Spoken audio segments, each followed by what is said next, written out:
Salut à tous, c'est BizBiz. Alors aujourd'hui l'épisode 627 du Zap Image. Comme d'habitude, je vous mets des images de foot d'actualité ou des images anciennes, on en parle un peu et c'est parti. On va commencer avec la soirée d'Europa League hier et le match entre l'équipe allemande de Francfort contre l'OM. Une sacrée défaite quand même pour Marseille puisqu'ils sont inclinés 4-0 dans cette rencontre. Donc un doublé de Jovic et 2 buts contre son camp des joueurs marseillais. Donc Luis Gustavo, un but vraiment sketch, on en parlera un petit peu après. Et Bounassar aussi contre son camp. Donc voilà, une sacrée défaite pour l'OM 4-0 en Allemagne. Donc l'OM possède sa 4e défaite en Europa League cette saison. Il se retrouve dernier de son groupe, donc c'est vraiment catastrophique quand même cette année. Marseille en Coupe d'Europe, si on compare bien sûr à l'année dernière où ils sont allés quand même en finale d'Europa League, et cette année ils sont déjà éliminés après 3 journées bien sûr d'Europa League, et là c'est du bonus et ils prennent même pas de points, même pas de plaisir parce qu'ils prennent encore des défaites l'OM, donc vraiment saison oubliée cette saison de Coupe d'Europe pour l'OM. Ensuite une petite déclaration de Rudi Garcia avant le match hier contre Francfort. Donc il avait dit on aurait une équipe compétitive à Francfort, on vient pour gagner et marquer des points dans notre groupe et pour notre indice UEFA afin de figurer peut-être dans un meilleur chapeau l'an prochain en Ligue des Champions. Donc c'était une déclaration de Rudi Garcia avant le début de la rencontre, bien sûr contre Francfort, et bien sûr la raclée pris 4-0. Donc il avait amené une équipe compétitive et il pensait bien sûr gagner bien sûr et marquer des points. On a vu que ce n'est pas du tout produit.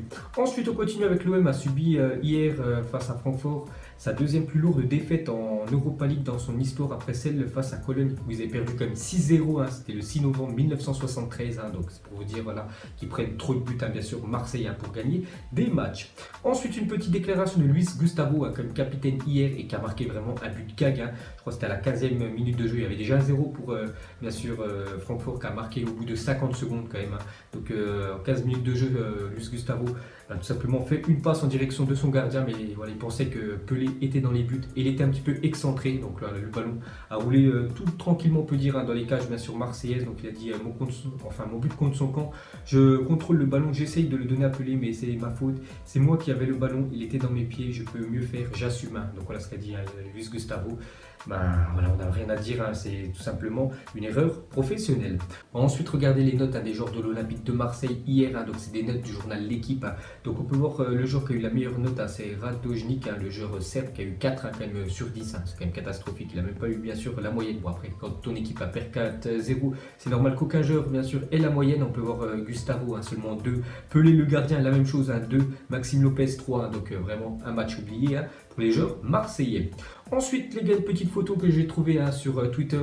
Donc regardez quand même, il y a une personne qui a comparé bien sûr cette année Marseille dans une Coupe d'Europe et l'année de l'Olympique de Marseille il y a quelques années en Ligue des Champions. Du coup c'est quoi le pire, 0 point dans un groupe de Ligue des Champions ou 1 point dans un groupe d'Europa League. Bon après Marseille il leur reste encore une journée bien sûr en Europa League, ils vont jouer contre l'Apollon Limassol en espérant une victoire, mais c'est vrai que cette année seulement 1 point en Europa League. Et regardez quand même les équipes qui composent ce groupe à Francfort, voilà, c'est pas l'une des meilleures équipes quand même bien sûr de la planète, peut-être Lazio qui était quand même supérieur à Marseille et Apollon qui est quand même devant l'Olympique de Marseille et seulement 1 point pris par l'OM. Donc ils ont comparé aussi avec le groupe de l'OM il y a quelques années en Ligue des Champions. Bon là il y avait Dortmund, Arsenal et Naples, et Marseille quand même avait fait 6 matchs, 6 défaites.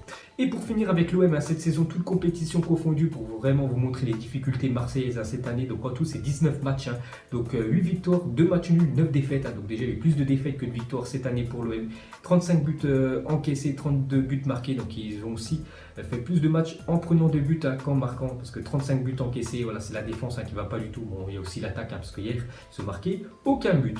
Ensuite on clôture cette page Olympique de Marseille. On va parler des 2 autres clubs français qui étaient engagés en Europa League et eux ont fait le taf. Déjà on va commencer avec le Stade Rennais qui s'impose 1-0 face à Jablonec grâce à Clément Grenier. Donc il faudra s'imposer à domicile face à Astana pour se qualifier en 16e de finale pour les Bretons. Donc ils vont jouer une finale, on peut dire d'Europa League, enfin voilà, une finale de groupe, parce que voilà, le dernier match contre Astana, s'ils sont vainqueurs, ils bien sûr pourront accéder au prochain tour le Stade Rennais. Donc bien sûr on en reparlera d'ici là.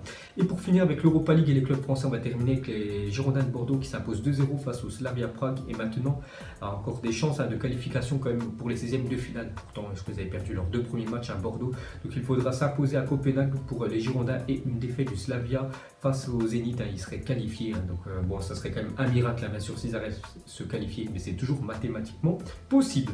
Et pour pour finir avec, on peut dire, les clubs français en Coupe d'Europe cette semaine. Donc regardez le bilan des clubs français cette semaine en Coupe d'Europe. Donc déjà, c'est le meilleur bilan des clubs français en Coupe d'Europe cette saison. Parce que vous savez que cette année, voilà, c'était catastrophique. Je crois qu'on avait gagné seulement 3 matchs sur quasiment 20 disputés. On n'en arrivait pas du tout à gagner. Et cette semaine, quand même, les clubs français ont gagné 3 fois en Coupe d'Europe. Donc le PSG, Rennes et Bordeaux. Donc un match nul, l'Olympique Lyonnais contre Manchester City quand même. Et 2 défaites à Monaco et Marseille. Ensuite, j'étais un coup d'œil à tous les autres résultats de cette soirée d'Europa League. Donc il y a eu beaucoup de matchs, donc on ne va pas tous bien sûr les énumérer. On va juste parler du match entre Chelsea et le PAOK. Donc on peut voir que c'est Chelsea déjà qui sont imposés 4-0 et on va parler de l'attaquant numéro 2 de l'équipe de France, Olivier Giroud, qui joue bien sûr à Chelsea. Donc avec son doublé, Giroud a inscrit autant de buts en 10 minutes que lors de ses 13 derniers matchs avec Chelsea, parce que cette saison voilà, c'était catastrophique. Il n'arrivait pas du tout à marquer, bien sûr, Olivier Giroud. Et hier il a marqué un doublé en seulement 10 minutes, donc c'est aussi bien que voilà, sur ses 13 derniers matchs avec bien sûr les Blues de Chelsea. Et pour finir avec l'Europa League, regardez déjà les équipes qualifiées pour les 16e de finale de l'Europa League. Donc on connaît déjà 13 clubs où c'est officiel qui disputeront voilà, les 16e de finale, donc toutes ces équipes là. Et pour toutes les autres, bien sûr, ça sera lors de l'ultime journée. Ensuite, à parler du reste de l'actu, on va commencer avec une info officielle. Donc la finale retour de la Copa Libertadores se jouera à Santiago Bernabéu le 9 décembre prochain à 20h30 heure française. Donc vous savez, c'est le match là, qui a été reporté le week-end dernier à cause des incidents qu'il y a eu, parce qu'il y a eu beaucoup trop, on peut dire, d'incidents, d'émeutes avant la rencontre. C'est pour ça que bien sûr le match a été, on peut dire, reporté. Donc il devait se jouer hors d'Argentine et maintenant on sait où il va se jouer. Donc ça sera en Espagne, du côté du stade du Real Madrid le 9 décembre prochain. Ensuite, eSport dévoile les 4e maillots du Real Madrid, du Bayern, de la Juventus et de Manchester United, utilisés uniquement dans FIFA 19, et je crois même qu'ils seront disponibles dans le commerce. Voilà, en vrai, vous pouvez acheter bien sûr ces maillots de ces 4 très grosses équipes européennes. Donc déjà le maillot du Real Madrid, je vous le montre un par un, celui voilà, du Bayern en orange, celui de la Juventus avec des reflets, on peut dire, arc-en-ciel, et celui de Manchester United. Ensuite, une très mauvaise nouvelle pour le club du FC Barcelone, qui aurait décidé d'opérer Samuel Umtiti pour régler ses problèmes récurrents au cartilage du genou gauche. Donc il pourrait ainsi être forfait 5 mois, parce qu'on sait qu'il a beaucoup de problèmes au genou, bien sûr, Umtiti. C'est pour ça que ces temps-ci, il était blessé ces dernières semaines. Donc ils hésitaient, bien sûr, la direction du FC Barcelone à l'opérer ou pas, parce que voilà, s'il opère, bien sûr, pendant quelques mois, il sera disponible. Donc on peut voir là, pendant 5 mois, normalement, il sera indisponible. Voilà, Umtiti, donc on ne le verra pas, bien sûr, avant mars 2019.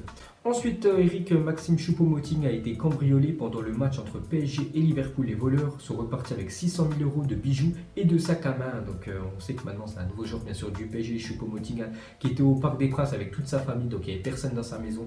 Donc voilà, pendant ce temps-là, il y a des cambrioleurs qui ont cambriolé sa maison, qui sont repartis avec un butin de plus de 600 000 €. Ensuite, officiel, l'équipe type de cette semaine en Ligue des Champions. Donc regardez les joueurs qui ont été les plus performants cette semaine en Ligue des Champions. On peut voir Maxwell Cornet, l'attaquant de l'Olympique Lyonnais, c'est mérité, il a marqué quand même un doublé contre Manchester City. On voit pas de joueurs du Paris Saint-Germain, on peut voir aussi 2 joueurs du Napoli, Hamzik et Mertens. Ensuite, selon l'étude de Statista, le Paris Saint-Germain est le club le plus détesté de France avec 27%, devant l'Olympique de Marseille 24% et Lyon, 3e club le plus détesté de France avec 19%. Donc voilà les gars, les 3 clubs les plus détestés en France, c'est les 3 plus gros clubs de France.